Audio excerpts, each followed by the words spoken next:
नमस्कार, हमारी खास पेशकश में आपका स्वागत है। मैं हूं आरिश अजहर आपके साथ और आज हम बात करेंगे बम बम बजट कितना परफेक्ट। जी हां, केंद्रीय वित्त मंत्री निर्मला सीतारमण के अमृत काल के पहले बजट में जनता निश्चित रूप से अमृत खोज रही है। कोई भी बड़ा रिस्क लिए बिना सीतारमण ने सभी वर्गों को कुछ ना कुछ देने की कोशिश की। हालांकि मध्यम वर्ग टैक्स स्लैब में बदलाव में कितना खुश होगा, ये बड़ा सवाल है और ये कहना भी मुश्किल है, क्योंकि लंबे अरसे बाद बदलाव 5 लाख के बजाय 7 लाख रुपए तक इनकम टैक्स में छूट तो हुआ, पर बहुत अधिक फायदा मिलेगा ये कहना शायद मुश्किल होगा। इन सब के बीच वित्त मंत्री निर्मला सीतारमण ने बजट के 7 आधार भी बताए। इन्होंने सत्यश्री कहा कि एक समावेशी विकास, दूसरा वंचितों को वरीयता, तीसरा बुनियादी ढांचे और निवेश, क्षमता विस्तार, हरित विकास, युवा शक्ति, 7 वित्तीय क्षेत्र। और मंत्री ने कहा कि अमृत काल का विजन तकनीक संचालित और ज्ञान आधारित अर्थव्यवस्था का निर्माण करना है, तो ये 7 स्तंभ भी बताए। इसके लिए सरकारी फंडिंग और वित्तीय क्षेत्र से मदद भी ली जाएगी। इन जन भागीदारी के लिए सबका साथ, सबका विकास और सबका प्रयास भी अनिवार्य। वहीं दूसरी तरफ इस पूरे मामले को लेकर विपक्ष ने भी घेरा। अमृत काल का ये पहला बजट विकसित भारत के विराट संकल्प को पूरा करने के लिए एक मजबूत नींव का निर्माण करेगा। ये बजट वंचितों को वरीयता देता है। ये बजट आज की एस्पिरेशनल सोसाइटी, गांव, गरीब, किसान, मध्यम वर्ग सभी के सपनों को पूरा करेगा। मैं वित्त मंत्री निर्मला जी और उनकी टीम को इस ऐतिहासिक बजट के लिए बधाई देता हूं। साथियों, परंपरागत रूप से अपने हाथ से औजारों और टूल्स से कड़ी मेहनत कर कुछ न कुछ सृजन करने वाले करोड़ों विश्वकर्मा इस देश के निर्माता हैं। लोहार, सुनार, कुम्हार, सुथार, मूर्तिकार, कारीगर, मिस्त्री, अनगिनत लोगों की बहुत बड़ी लंबी लिस्ट है। इन सभी विश्वकर्माओं की मेहनत और सृजन को देश इस बजट में पहली बार अनेक प्रोत्साहन योजना लेकर के आया है। ऐसे लोगों के लिए ट्रेनिंग, टेक्नोलॉजी, क्रेडिट और मार्केट सपोर्ट की व्यवस्था की गई है। पीएम विश्वकर्मा कौशल सम्मान यानी पीएम विकास करोड़ों विश्वकर्माओं के जीवन में बहुत बड़ा बदलाव लाएगा। साथियों, शहरी महिलाओं से लेकर गांव में रहने वाली महिलाएं हो, कारोबार रोजगार में व्यस्त महिलाएं हो या घर काम में व्यस्त महिलाएं हो, उनके जीवन को आसान बनाने के लिए बीते वर्षों में सरकार ने अनेकविध कदम उठाए हैं। जल जीवन मिशन हो, उज्ज्वला योजना हो, पीएम आवास योजना हो, ऐसे अनेक कदम, इन सबको बहुत बड़ी ताकत के साथ आगे बढ़ाया जाएगा।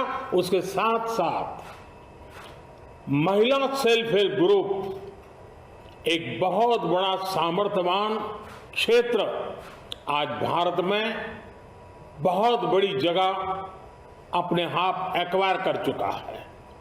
उनको अगर थोड़ा सा बल मिल जाए तो मिरेकल कर सकते हैं। और इसलिए विमेन सेल्फ हेल्प ग्रुप उनके सर्वांगीण के विकास के लिए नई पहल इस बजट में एक नया आयाम जोड़ेगी। महिलाओं के लिए एक विशेष बचत योजना भी शुरू की जा रही है। देखिए, वही बजट वही है जो पिछले 8-9 साल से आ रहा है। टैक्सेस बढ़ गए हैं, जो वेलफेयर स्कीम्स हैं जिसपे ये पैसा खर्च होना चाहिए था, सब्सिडीज पे जो पैसा खर्च होना था वो उस पे पैसा खर्च नहीं हो रहा है। जो इनके कुछ क्रोनी कैपिटलिस्ट हैं, जो बड़े बड़े बिजनेसमैन हैं, उनको उनके लिए सारा टैक्स जमा किया जा रहा है। साफ तौर पे बजट के बाद भी लगातार हम देख रहे हैं कि विपक्ष की जो प्रतिक्रिया है साफ तौर पे वो भी देखने को मिल रही है। तमाम जगहों से वो प्रतिक्रिया भी आ रही, वो भी अपने आप को लगातार दिखाया। फिलहाल बम बजट पर कितना परफेक्ट है इस पर आज हम बात करने की कोशिश साफ तौर पे करेंगे। हमारे साथ गेस्ट हमारे साथ जुड़ गए, उनसे आपका तारुफ करा दे। हमारे साथ वरुण मिश्रा, सपा प्रवक्ता इस वक्त हमारे साथ जुड़ गए। वरुण मिश्रा जी, बहुत बहुत स्वागत है आपका। साथ ही साथ आपको बता दें हमारे साथ शैलेंद्र दीक्षित जी जुड़ गए हैं, भाजपा प्रवक्ता इस वक्त हमारे साथ है। शैलेंद्र जी, आपका भी बहुत बहुत स्वागत है। और मौली सेठी जी, राजनीतिक विश्लेषक है, वो भी इस वक्त हमारे साथ जुड़ गई हैं। मौली सेठी जी, आपका भी बहुत बहुत स्वागत है। सबसे पहले शुरुआत मौली सेठी जी आपसे करते हैं। साफ तौर पे बजट आ चुका है, सप्तऋषि बजट कहा जा रहा है, सबसे पहले किस तरह से देखती हैं आप? देखिए, बजट तो आमतौर पे जैसा होता है, अपेक्षाएं सबकी बहुत सारी होती हैं, कुछ की पूरी होती है, कुछ की नहीं होती हैं। मैं इसे बहुत सामान्य बजट कहूँगी जी, क्योंकि इस बजट में एक तो आपने 2 टर्म खत्म होने को आ रहे हैं और उसके बाद आपने टैक्स स्लैब में परिवर्तन किया है जी। 2014 से नहीं कोई परिवर्तन हो रहा था जी। दूसरे, आपने जो किसानों और कृषि के लिए बात की, उसमें आपने उन्हें ऐसी कोई फैसिलिटी नहीं दी है जो बिल्कुल यूनिक हो या जिसकी वाकई में कोविड और इस सब के बाद जरूरत थी, वो भी नहीं है। और तीसरी अहम बात ये है कि इसमें कोई भी ऐसी स्थिति पैदा नहीं करी गई है जिसमें लोगों को लाभ मिल रहा हो। हेल्थ सेक्टर का वही हाल है, एजुकेशन सेक्टर का वही हाल है, और आपका बेरोजगारी की जो स्थिति है आप जानते ही हैं। टैक्स स्लैब में छूट दी गई, आपको नहीं लगता कि ये बड़ी बात है? देखिए, टैक्स स्लैब में छूट का मतलब आज से अगर 2 साल पहले ये मिली होती तो उसका कोई मतलब होता।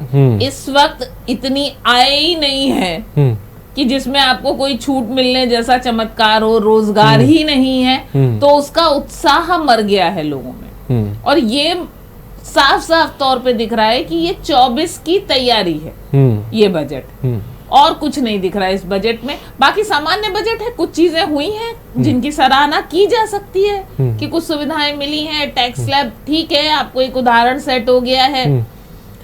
अगर खुदा न खास्ता सरकार नहीं बदलती है या बदलती है, दोनों ही स्थिति में इस टैक्स स्लैब का फर्क पता चलेगा, तब इसका कोई मतलब समझ में आएगा।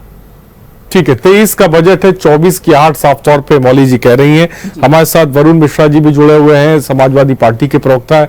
वरुण मिश्रा जी, समाजवादी पार्टी किस तरह से देखती है इस बजट को, जिसे अमृतकाल बजट कहा जा रहा है, जिसे सप्तऋषि बजट कहा जा रहा है?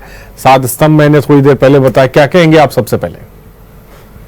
देखिए आरिफ भाई, कि इसमें भारतीय जनता पार्टी में ये तो कहने में कोई गुरेज नहीं है कि शब्द बहुत अच्छे ढूंढ करके लाते हैं, जिससे समाज के एक बहुत बड़े वर्ग में प्रभाव डालने का प्रयास करते हैं कि अमृतकाल है, सप्तऋषि बजट है, जिसकी नियत और नियति में अंतर होता है। वो एक तरीके से नहीं सोच पाता। आज इस बजट को देखने के बाद, हम कोई अर्थशास्त्री नहीं, हम लोग विद्यार्थी राजनीति से समाजवादी पार्टी की राजनीति में आए, मगर जो हमको इसमें दिख रहा है कि आज हिंदुस्तान का किसान अपने आप को इस बजट के बाद ठगा महसूस कर रहा है। आपने कहा था 2014 में, आपने कहना चालू किया था, फिर 2017 में आपने चीख चीख के कहा था कि मैं देश के किसानों की आय को 2 गुना कर दूंगा। मैं पूछना चाहता हूँ कि क्या देश के किसानों की आय का 2 गुना करने का या 1.5 गुना करने का या 1.25 गुना ही कर देते, 20-25% बढ़ जाती, कहीं पर आप उनको कहीं पर कोई MSP या कोई रिलीफ देने का काम करते?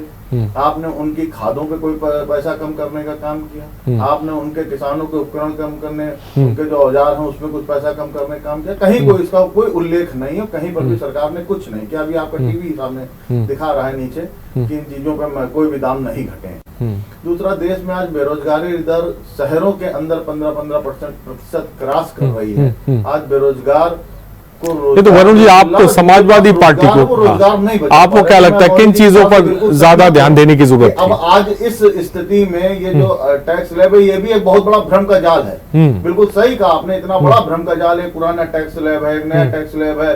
अगर नौकरी पेशा वाला पुराने से नए में जा भी सकता है, मगर अगर व्यापारी वर्ग है, अगर वो पुराने टैक्स से नए टैक्स स्लैब में चला गया तो फिर वो वापस नहीं आ सकता। तो ये सब क्या है हिंदुस्तान में? अगर आपका नया टैक्स स्लैब बिल्कुल पाक साफ होता तो आप कहते भाई तुम इस टैक्स स्लैब में चले गए नए में, अगर तुमको नहीं अच्छा लग रहा तुम अगले साल पुराने में आ जाओ। मगर ना, एक बार अगर कोई व्यापारी, देखिए हिंदुस्तान या कोई भी देश हो, नौकरी करने वाले लिमिटेड लोग होते हैं, व्यापार करने वालों की संख्या बहुत होती है। व्यापारी वर्ग अगर एक नए टैक्स स्लैब में इनके चला जाए तो फिर वो वापस पुराने टैक्स स्लैब में नहीं आ पाए। तो इसका मतलब कहीं ना कहीं आपने कमी बना रखी है, आपने कारागृह की स्थिति बना रखी है। अगर तुम चलिए जवाब दे लेते। शैलेंद्र जी, आप क्या कहेंगे? भ्रम फैलाने वाला ठीक है, शैलेंद्र जी क्या कहेंगे आप? भ्रम फैलाने वाला बजट समाजवादी पार्टी कह रही है। जो ये आज हिंदुस्तान में सरकार ने बजट प्रस्तुत किया है, ये कृषि के क्षेत्र में देखिए, रोजगार के क्षेत्र में देखिए, उद्योगों के क्षेत्र में देखिए, या देश के इंफ्रास्ट्रक्चर को डेवलपमेंट की तरफ देखिए, चौतरफा ये बजट है। काफी विस्तृत और विशाल बजट इसको आज हिंदुस्तान में लोग कह रहे हैं। भारतीय जनता पार्टी के लोग तो कह रहे हैं, जो अन्य दल के लोग भी हैं वो इस बजट की कहीं ना कहीं सराहना कर रहे हैं। और मुझे विश्वास है कि जो मोदी सरकार ने ये बजट प्रस्तुत किया है, हिंदुस्तान की एक नई अर्थनीति को एक नया आयाम देगा। हमारे साथी कह रहे हैं, हम कह रहे हैं कि 20 लाख करोड़ रुपया कृषि क्षेत्र में सरकार ने दिया है इसमें। तो इसीलिए दिया है कि कृषि क्षेत्र जो हिंदुस्तान की एक तरीके से रीढ़ है या बेस है, अगर हम दुनिया की बड़ी आर्थिक शक्ति बनना चाहते हैं तो कृषि क्षेत्र को विकसित करना पड़ेगा। वो इसीलिए दिया जा रहा है कि हमारे किसानों की आय अच्छी हो, हमारी पैदावार को मूल्य उन्हें मिले।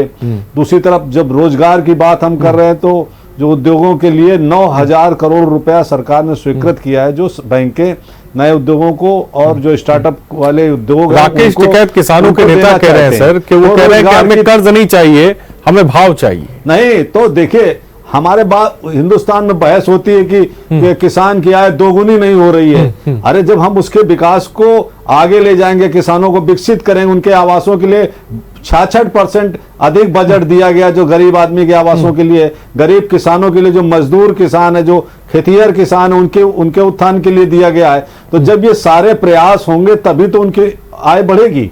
कोई आय किसी तरीके से जादू टोने से तो बढ़ नहीं जाने वाली है। तो सरकार इस चारों तरफ प्रयास कर रही है। तो जो लोग हैं, जो जिनका मन है कि खाली इस बजट की आलोचना की जाए, उनको ये सोचना चाहिए कि जो लोग बहुत समय तक टैक्स स्लैब को नहीं बढ़ा सके, मोदी सरकार ने साहस करके इस देश के टैक्स स्लैब को बढ़ाया। तो मैं कह रहा हूं, चाहे रेलवे की योजनाएं हो, उद्योग का क्षेत्र देख लीजिए, कृषि का क्षेत्र देख लीजिए, 150 से अधिक नर्सिंग और मेडिकल कॉलेज खोलने जा रहे हैं। इन सारी बातों को देख करके हम कह सकते हैं कि बजट एक ऐतिहासिक बजट है और इसको चुनाव की दृष्टि से नहीं देखा जाना चाहिए, इसको दुनिया में इस दृष्टि से देखना चाहिए कि जो इकोनॉमी है दुनिया की, उससे भी हमें लड़ना है और अपने देश को, उसकी जो गिरावट है, जो मंदी का दौर है दुनिया में, उससे अपने देश को बचाने का भी हमें प्रयास करना है। सरकार ने बजट प्रस्तुत किया जिसकी सराहना की जानी चाहिए। जितनी चुनौतियों के सामने सबको खुश करना एक बहुत बड़ी चुनौती थी सरकार के सामने, ये कह रहे हैं कि खुश किया हमने, जिसे कह सकते हैं, क्या कहेंगे इस पर? देखिए, सरकार का ये बजट पूरी तरीके से छलावा है और बिल्कुल सही बात है कि 2024 के चुनाव में जाने के पहले जिस तरीके का एक उन्होंने रखा है, भी बहुत कई विश्लेषकों का ये आया है कि जो टैक्स स्लैब आया है, इस टैक्स स्लैब से अभी इसकी कोई चीज तय नहीं कर सकते, क्योंकि 2021 में नया टैक्स स्लैब लेके आए थे, उसमें परिवर्तन हुआ। परिवर्तन होने के बाद इन्होंने अब किया, पहले 5 लाख के बाद अगर आप 5.5 लाख, देखिए वो बड़ा विषय है, 5.5 लाख कमा लेते तो 2.5 लाख से आपके ऊपर इनकम टैक्स लग जाता, अब आपके ऊपर 3 लाख से लग रहा है।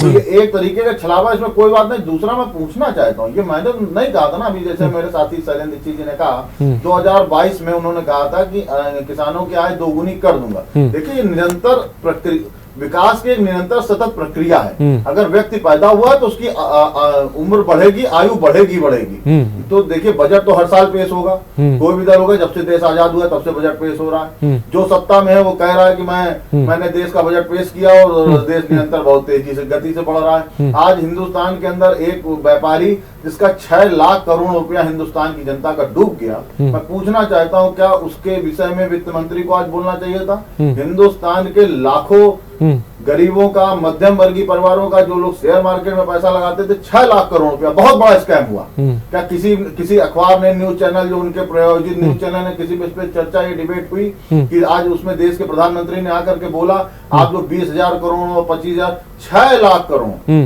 आरिफ जी, 6 लाख करोड़ हिंदुस्तान का ही डूबा है, हिंदुस्तान की जनता का डूबा है, गरीब मध्यम परिवार का डूबा है। एक भी बयान जवाब ले लेते हैं, जवाब ले लेते। चीजें क्या ठीक है, शैलेंद्र जी इसमें जवाब दीजिए, क्या है कि देश के अंदर आज नौजवानों को भाई हर आदमी बोल रहा है, जिसके सरकार में आप 2014 से बोल रहे हैं कि रोज ही आप रोजगार दे रहे हैं, हर समय आप रोजगार दे रहे हैं, कहाँ रोजगार का सृजन हो रहा है? जो रोजगार मैं चाहूंगा उस पर 6 लाख पे जवाब दें। शैलेंद्र जी क्या कहेंगे? जो बात देखिए, उपकरणों पे कौन सी आपने छूट दे दी? देखिए, हमारे साथी ये नहीं समझ पा रहे हैं पिछले 5 साल, पिछले 5 साल से चल रहा है, यूपी समिट चल रही है, एमपी समिट चल रही है, ये औद्योगिक इकाइयां आ रही है, ये मैं पूछना चाहता हूँ, एक कानपुर महानगर हब कहा जाता था, एशिया का मैनचेस्टर कहा जाता था, यहाँ पर बड़ी बड़ी फैक्ट्री लाके एक कोई कंपनी ने आकर के यहाँ पर नया अपनी, चलिए जवाब ले लो।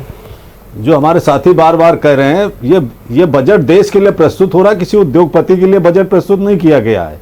हमें देश के उन करोड़ों लोगों के लिए देखना है जो मध्यम वर्गीय हैं, जो गरीब हैं, जो मजदूर हैं, जो किसान हैं, और जो किसान की बेहतरी के लिए हम प्रस्तुत कर रहे हैं। हमें दुनिया में देखना है कि लंका में क्या हो रहा है, पाकिस्तान में क्या हो रहा है, एशिया के चारों तरफ क्या हो रहा है। आज हमारे जो सबसे बड़ी योजना प्रधानमंत्री ने गरीब आदमी के लिए घोषित की कि जनवरी 2024 तक हम जो अन्न दे रहे थे उनकी रोजी रोटी की सहायता के लिए हम वो अनाज उन्हें मुफ्त दे रहे जनवरी 24 तक। बगल में पाकिस्तान देखिए, वहां पर क्या रहा है, आटे के लिए वहां पर दंगा हो रहा है। तो आपको कम से कम अगल बगल देख करके हिंदुस्तान की सरकार की तारीफ करनी चाहिए। आज हम उद्योगों के लिए हम पूरे दुनिया में भाग रहे हैं, हमारी सरकारें जा रही हैं। 12 फरवरी के एक बड़ा ऐलान उत्तर प्रदेश में होने जा रहा है कि कितने निवेशक आज उत्तर प्रदेश में इसलिए आ रहे हैं कि हमारी कानून व्यवस्था अच्छी थी। हमारे साथी की सरकार 5 साल 6 साल पहले थी यहाँ पर, क्या उद्योग यहाँ से पलायन कर रहे हैं। सरकार इतनी अच्छी है उत्तर प्रदेश में कि लोग निवेश के लिए आ रहे हैं, लाखों करोड़ का निवेश घोषित हो चुका है। एक तस्वीर बताइए, अच्छा है कि उद्योग उत्तर प्रदेश में लगने जा रहे हैं, वो रोजगार के तो लगने जा रहे हैं, वो गरीब आदमी के लिए तो लगने जा रहे हैं। ठीक है, उस आदमी जा रहे हैं जिसके पास रोजी रोटी का साधन मैं आता हूं, क्यों बुरा लगता है? ठीक है, मौली सेठ जी क्या कहेंगे? मैं आता हूं, वरुण जी मैं आता हूं। मैं एक बात कह रही हूँ, मेरा कोई किसी राजनीतिक दल से कोई संबंध नहीं है जी। मैं छोटी छोटी 2-3 बातें तर्क के आधार पर पूछूं। आपने कहा अभी कि नहीं ये किसानों के लिए है, किसानों का भला हो रहा है, किसान तो तभी उनको तरक्की होगी जब उनको ये सुविधाएं दी जाएंगी। किसान की सबसे बड़ी सुविधा क्या होती है?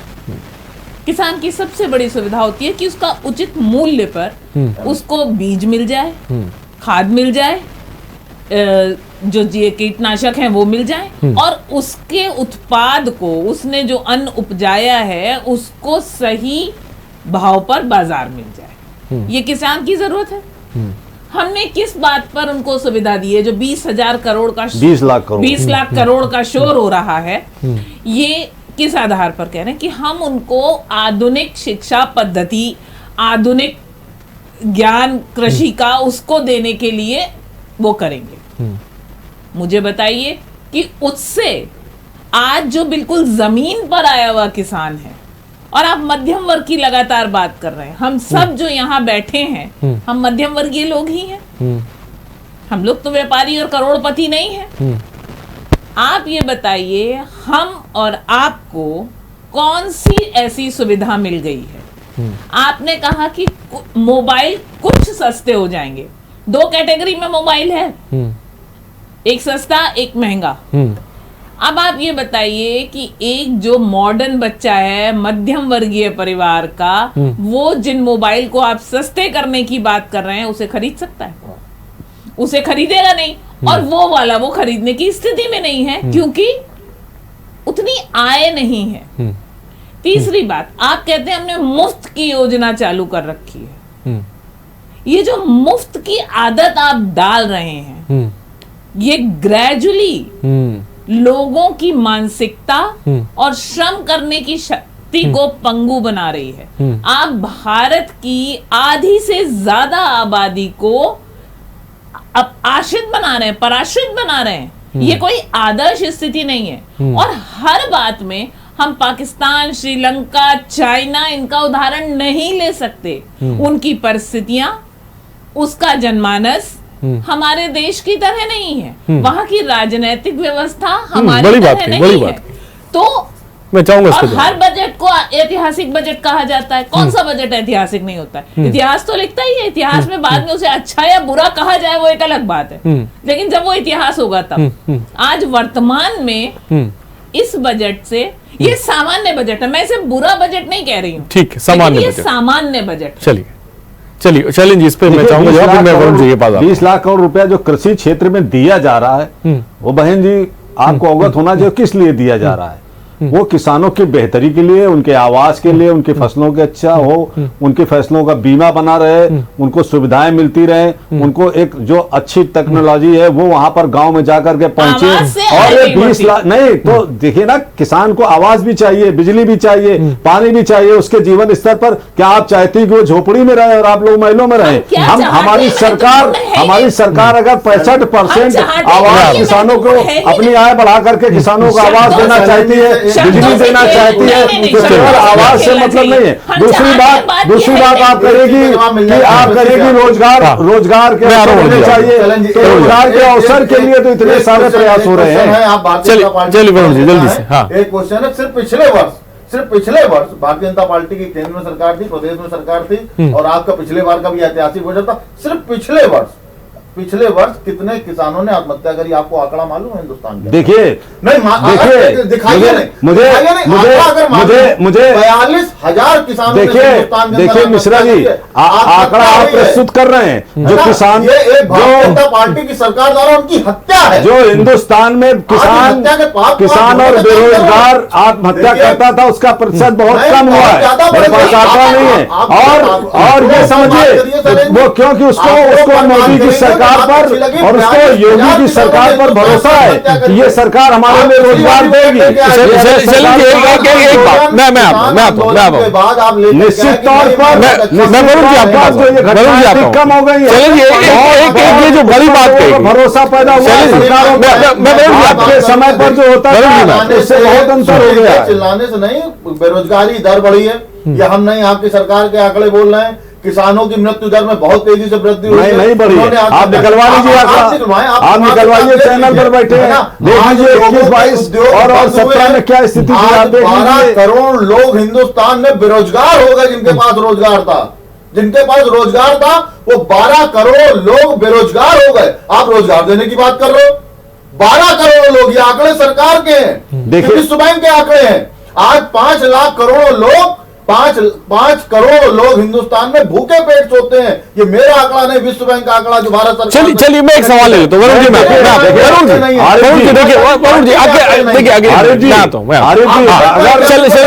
अगर मोदी सरकार उन गरीबों को जो संघर्ष कर रहे हैं और उनके लिए कम पड़ रहा है, उनके लिए अनाज दिया जा रहा है, तो बहन की मुफ्त की डाल रहे हैं। और जब हम रोजगार के लिए हम उद्योग ला रहे हैं, हम स्टार्टअप योजनाएं शुरू कर रहे हैं। शरण जी, ये भी कहा जा रहा है, ये भी सरकार बात की जा रही है कि ये जो 23 का बजट है, ये 24 की 8 सामान्य सी बात है। गरीबों को भरपेट भोजन देने के लिए सहायता करना का सामान्य सी बात है। अगर इलाज देना, किसानों बीज और टेक्नोलॉजी, ये जो बात कही जा रही है, एक आवाज ये भी उठ रही है, उन हालातों पर आपको नजर, सुन लीजिए दुनिया में हालात एक करके बात शैलेंद्र जी, ये बात जो कही जा रही है, मैं वरुण जी आपके पास। शैलेंद्र जी, ये जो बात की जा रही है कि जो 23 का बजट है, ये 24 के चुनाव को भी ध्यान में रखते हुए इस बजट को पेश किया गया। ये 23 का बजट 24 के 8 है, क्या कहेंगे इसको लेकर? देखिए, हिंदुस्तान में प्रतिवर्ष चुनाव होते हैं, तो हर बजट क्या चुनाव की दृष्टि से किया जाता है, और अगर कोई राजनीतिक दल अच्छा बजट लाता है, जनता की आवश्यकता के हिसाब से बजट लाता है, उसके प्रयास होते हैं गरीबों के लिए, किसानों के लिए, नौजवानों के लिए, तो निश्चित तौर पर जनता उसको सराहेगी और उसका सम्मान उसको मिलेगा। उससे भय क्यों लगता है अन्य दलों को? अगर भारतीय जनता पार्टी लोकप्रिय बजट ला रही है और लोग उसको पसंद कर रहे हैं, देश के किसान, नौजवान, महिलाएं और नौकरशाह लोग उसको पसंद कर रहे हैं, छोटे छोटे मध्यम वर्गीय नौकरी करने वाले लोगों को टैक्स स्लैब में छूट मिलकर के अगर उनको फायदा मिल रहा है और वो पसंद कर रहे हैं भारतीय जनता पार्टी कल 24 में उनकी पसंद बनने जा रही है, उनके जनादेश का एक हिस्सा बनने जा रही, तो आपको डर क्यों लग रहा है? यही तो इन्हें डर सता रहा है। इन्हें बजट से कहीं डर लग नहीं रहा, इन्हें डर लग रहा है कि 24 में भी हम सत्ता से बाहर होने जा रहे हैं, इसलिए जितनी आलोचना हो सके उतनी कर ली। चलिए सवाल 24 का 2024 का सवाल। चलिए वरुण जी बोलो, फिर मैं मौली जी के पास। भाई 24 के सवाल पर जवाब दे रहा हूँ, यही तो डर है, यही तो भाई आप अभी जो मौली सेठ जी ने बोला कि आपने मनरेगा का बजट घटा दिया, सामने आंकड़े हैं, तो मेरा बनाया हुआ आंकड़ा नहीं, मनरेगा में आपने बजट घटा दिया, आप किसानों को फ्री में अनाज दे रहा हूं, तो बात तो सही है। चलिए दूसरी बात, आज जो आपने अभी बोला कि आज देश के अंदर 12 करोड़ लोग बेरोजगार हो गए, उनके हाथों पे रोजगार था। आज आपने रोजगार देने के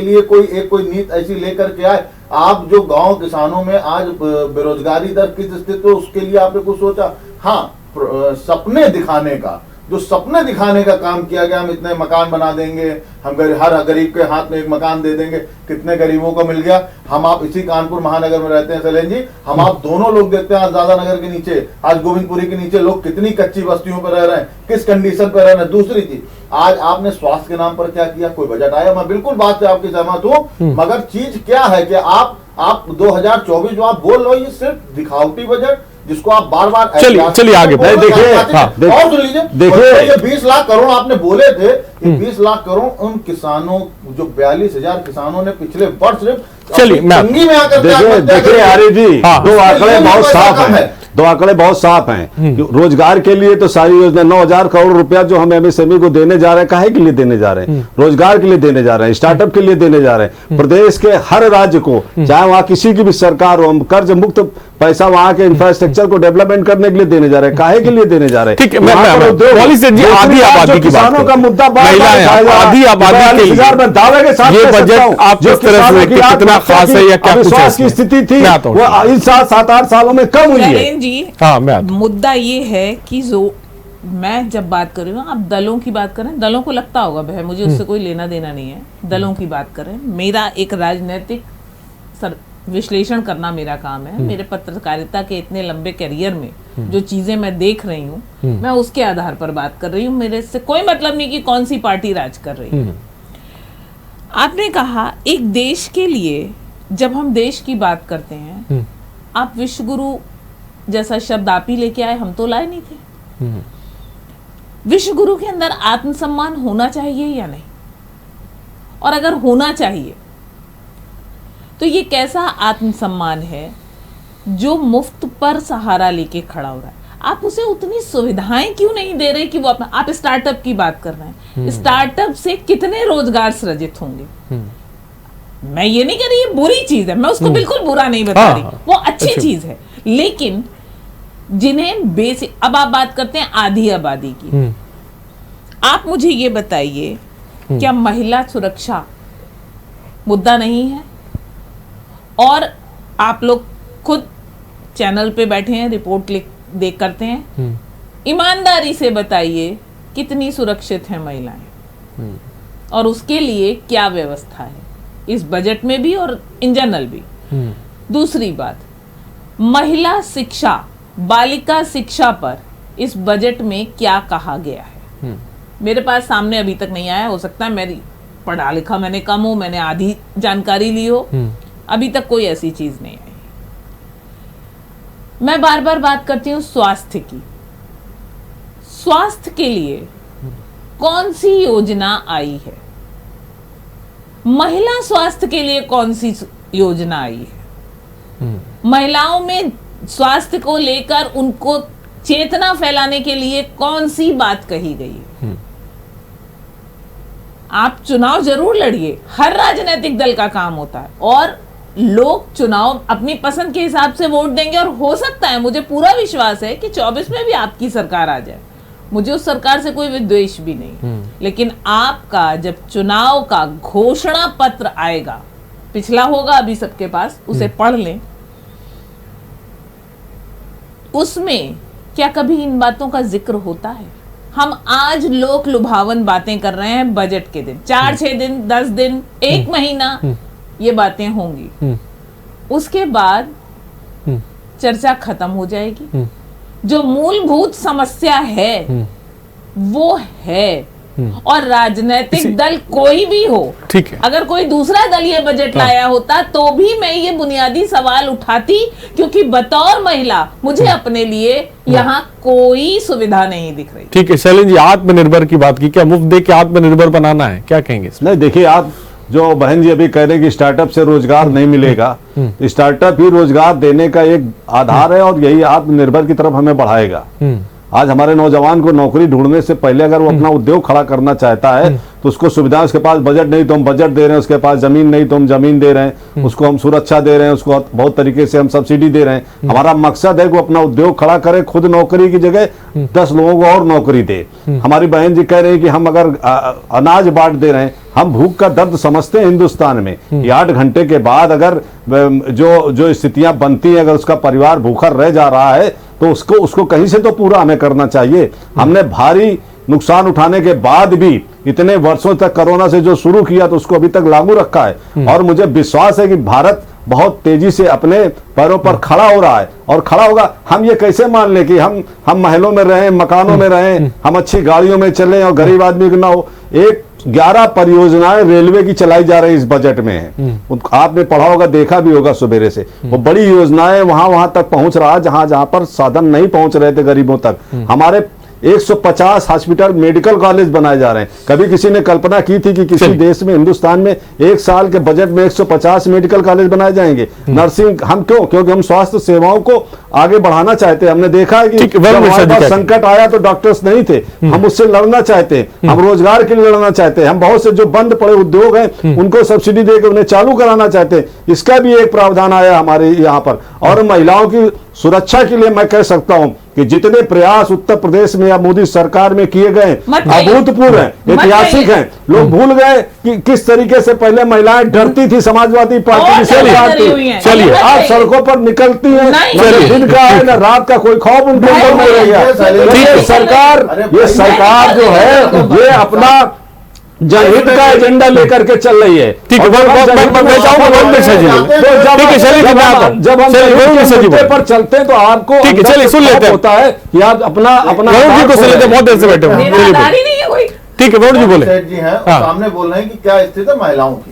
सामने आपके सामने दूध का दूध और पानी का नहीं, कोई किसी व्यक्ति विशेष के बोलने से वो कोई पैमाना नहीं बन जाता, कोई पैमाना नहीं बन जाता है कि मौली सेठ जी अगर कहीं महिलाएं सुरक्षित है तो हम उसको स्वीकार कर लें। हम तो अपनी बात करेंगे ना भाई, हम तो अपनी बात करेंगे ना।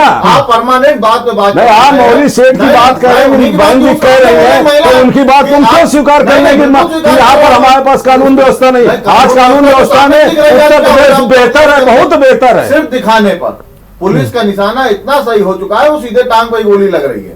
ठीक है, तो ये मत बताइए, बड़ा विषय है, इसमें बहुत बार डिबेट हो चुकी है कि किस ढंग से पुलिस क्या कर रही है। आज आपके भ्रष्टाचार की हालत हिंदुस्तान के अंदर क्या हो चुकी है। जहां पहले 500 नोट पे काम हो रहा था, आज वहां 2000 रुपए का भी नोट आपका काम नहीं कर पा रहा है। तो आज ये स्थिति भ्रष्टाचार की हो गई है। जो मैंने अभी बोला ना आरिफ भाई, कि बिल्कुल स्पष्ट है कि आपने वही बात कर दी जो बिल्कुल लोग लुभावनी बात थी कि ये लग रहा है 150, ये लग रहा है 1200।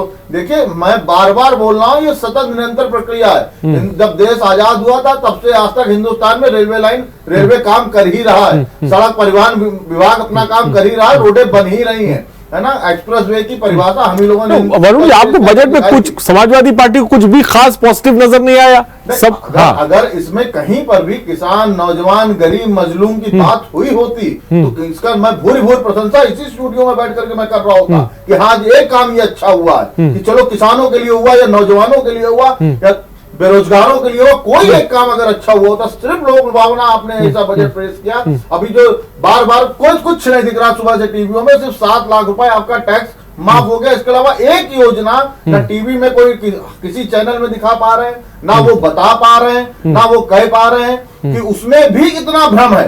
तो ये 2014 से ये एक मांग थी कि टैक्स स्लैब को बढ़ा दिया जाए। आज वो बढ़ाया तो गया, मगर फिर वही कि आपको रोटी तो मैंने दे दी, मगर आधी रोटी तोड़ ली। अब मैंने उसमें 2 नए टैक्स स्लैब ले आया हूं कि अब उसमें 7 लाख एक पुराना ओल्ड स्लैब टैक्स है, नया स्लैब टैक्स बना दिया। मतलब अब आदमी उसी में भ्रमित है कि वो कौन सा फार्म भरे। देखिए चीजें आरिफ भाई इतनी कॉम्प्लिकेटेड कर दी भारतीय जनता पार्टी ने कि एक सामान्य व्यापारी आज जीएसटी में इतने बदलाव, इतनी धूमधाम से रात के 12 बजे खुला, नोटबंदी आज आपकी क्या स्थिति हो गई, पूरा हिंदुस्तान जिस तरीके से अब आप जीडीपी की ग्रोथ बता रहे हो। मौली सेठ जी, आपको क्या लगता है किस तरह के कदम उठाने की जरूरत है बजट में?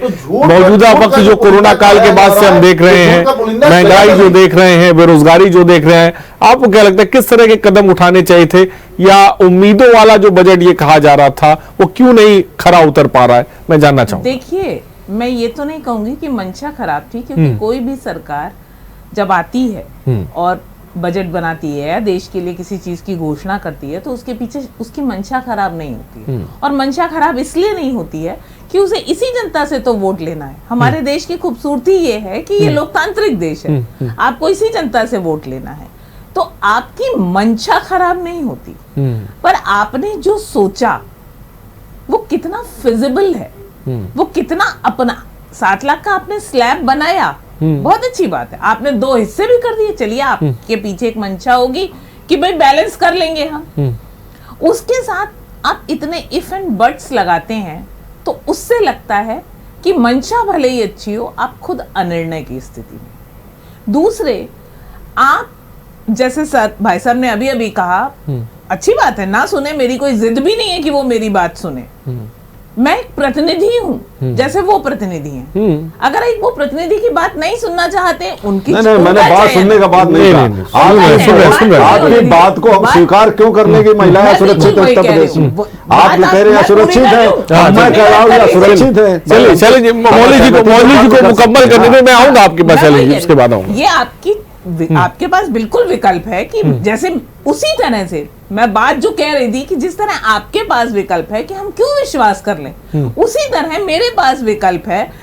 मैं देख रही हूं, मैं उस सारे वर्ग की रिप्रेजेंटेटिव हूं जो मध्यम वर्गीय भी है और जो महिला भी है।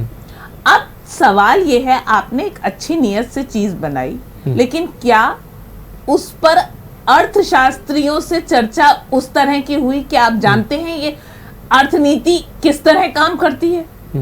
आपने अचानक जिस तरह की घोषणाएं आप करते हैं उसके पीछे कोई तार्किक, कोई बहस का आधार नहीं होता है, और फिर आप अपेक्षा करते हैं 100% स्वीकृति किसी चीज की नहीं होती, और आप ये मानिए।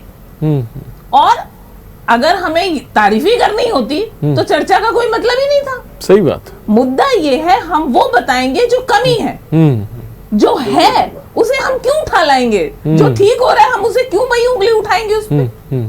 जो कमियां दिख रही हैं वो बताई जाएंगी ना। स्वीकार ना करना या ना करना, जब जनता को समझ में आएगा। आज मुझे समझ में आ रहा है, मेरे जैसे 10 लोगों को समझ में आ रहा है। कोई चीज शाश्वत नहीं है, कल 20 को समझ में आएगा, परसों लाखों को समझ में आएगा। और अगर एक सरकार 70 साल से नहीं, बात बदल गई, तो जिसे आप अमृत कह रहे हैं वो अमृत किसी भी राजनीतिक दल को अमर नहीं कर देगा। परिवर्तन के अलावा इस दुनिया में कुछ शाश्वत नहीं है। इसलिए अगर आपको लगता है कि आज आप इन बातों से मुंह फेर के एक जिद्दी रवैया अपनाकर चीज को नहीं समझेंगे, तो एक ना एक दिन तो जनता पलट के बोलेगी ना। ठीक है, शैलेंद्र जी क्या कहेंगे? देखिए, अभी कहा जा रहा बार बार कि सपने दिखाए जा रहे हैं, सपने देखे जा रहे हैं। सपने देखे जाएंगे, दिखाए जाएंगे, तो सपने तो ही सच होंगे। उनके लिए हम काम भी करने के लिए आगे बढ़ रहे हैं। किस तरीके से हम काम करेंगे ये भी हम कह रहे हैं। देश का बजट कैसे प्रस्तुत होता है ये देश में किसी से छिपा नहीं है। कोई ऐसा नहीं कि कोई रात में सोया सुबेरे जगह और लोकसभा में लेकर के बजट बैठ गया आकर के। उसके लिए कितनी तैयारियां होती, कितने अर्थशास्त्रियों का निचोड़ होता है, कितना उसका अध्ययन होता है, वो सबके सामने होता। कोई बजट ऐसे नहीं कि सीतारमन जी सो रही थी और सुबेरे आके लोकसभा में बोलने लगी। तो ये कहना कि बिना तैयारी के बजट प्रस्तुत किया गया, बिना अर्थशास्त्रियों से सहमति के या बिना पूर्व अनुभव के किया गया, इससे मैं सहमत नहीं हूं। और जो लोग कहते हैं कि सपने दिखाए गए, निश्चित तौर पर सपने दिखाए गए और कह रहे हैं देश के प्रधानमंत्री उन तमाम लोगों से कि आप सरकार के साथ खड़े होइए, हम आपके साथ खड़े, और ये सपने सच करने और हिंदुस्तान को दुनिया की एक महाशक्ति के रूप में आगे लाना है। हम किसानों के लिए कर रहे हैं। आज उन्होंने बहुत से मैं चाहूंगा कि प्रधानमंत्री जी ने गरीबों के लिए कही है, जो खेतिहर मजदूर हैं, जो बहुत छोटे छोटे उद्योगों में काम करते हैं, जो सुबह से शाम तक खपते हैं, उन तक सरकार की दृष्टि गई। उनके भी जीवन को हम उठाना चाहते हैं। हम गरीबों के लिए भी काम करना चाहते हैं, मध्यम वर्ग भी काम करना चाहते हैं, सबके लिए काम बड़े उद्योग दुनिया में मंदी से चोट खा रहे हैं, उनको भी हम सहायता देना चाहते हैं। ठीक है वरुण जी, फाइनल कमेंट एक समूचे रूप से आगे ले जाना चाहते हैं दुनिया के सामने। अब आप कहेंगे कि हम हालातों पर दृष्टि नहीं फैलाएंगे, आप कहेंगे कोरोना पर हम दृष्टि नहीं फैलाएंगे, आप कहेंगे कि जो उनसे हमें क्या लेना देना। तो फिर अगर सबसे लेना देना नहीं तो फिर आपको राष्ट्र चलाने की जो कल्पना। वरुण जी फाइनल कमेंट, जल्दी से वरुण जी फाइनल कमेंट। देखिए, जिस तरीके से खोखले बजट को आज इन्होंने पेश किया कि अडानी का इतना बड़ा झटका किया अभी इस बजट पर, जिस तरीके से लेके गए तो कोई बहुत परिवर्तन नहीं किया टैक्स स्लैब। दूसरा जो मैं ये आप बोल रहे हैं कि देखिए अभी जो एक आई सर्वे रिपोर्ट आई जिसमें ये हुआ कि भारत की जीडीपी 7.5%, 7.8% हो जाएगी, पिछले वर्ष 6% थी। मैं आपको बता दूं शैलेंद्र जी, नाइजीरिया 3% ज्यादा ग्रोथ कर रहा, मगर अमेरिका सिर्फ 1.5% ग्रोथ करेगा अपनी जीडीपी पर। तो इन सब आंकड़ोंबाजी पे हम लोग नहीं, यहाँ पर एक मैं राजनीतिक दल से हूँ, हिंदुस्तान का मैं एक नागरिक हूँ और मैं विद्यार्थी जीवन से हम लोग राजनीति करते हुए आ रहे हैं। मैं देख रहा हूँ कि आप देश में गरीबी, आपने सपने दिखाए थे, बात सपने दिखाने जो आप सपने बोले, मगर सपनों को आपने कुचल के रख दिया।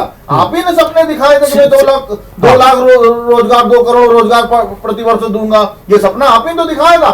आप ही ने सपना दिखाया था कि 15 लाख आएंगे, चलिए हटा दीजिए इस बात को, चलिए थोड़ी वक्त आप ही ने कहा था किसानों की आय 2 गुनी कर दूंगा। तो ये जो सपने दिखाए, ये सपने नहीं, ये आज भयावता हो गई। आप रोजगार जो लोगों, मैंने बोला ना, देखिए आदित्य भाई बहुत बड़ी बात है, मैं लेकिन वक्त की थोड़ी सी कमी, मैं माजरत चाहूंगा। फिलहाल तो 12 करोड़ लोगों का रोजगार छीन लिया है। चलिए फिलहाल बहुत बहुत शुक्रिया, रोजगार देने की बात कर रहे हैं। चलिए ठीक है, बहुत बहुत शुक्रिया वरुण जी हमसे जुड़ने के लिए, बहुत बहुत शुक्रिया शैलेंद्र जी आपका, बहुत बहुत शुक्रिया मौली जी आपका, बहुत बहुत शुक्रिया। तो बम बजट कितना परफेक्ट है ये तो फिलहाल वक्त ही बताएगा। फिलहाल बजट पेश कर दिया गया है, उम्मीदें जितनी थी क्या उस पर खरा उतरेगा ये देखने वाली बात होगी।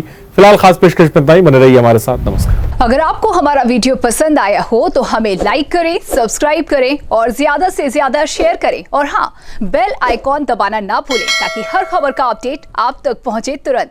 आप हमें इंस्टा, ट्विटर और फेसबुक पर भी फॉलो कर सकते हैं। हमारी आईडी है @JMT News Flash।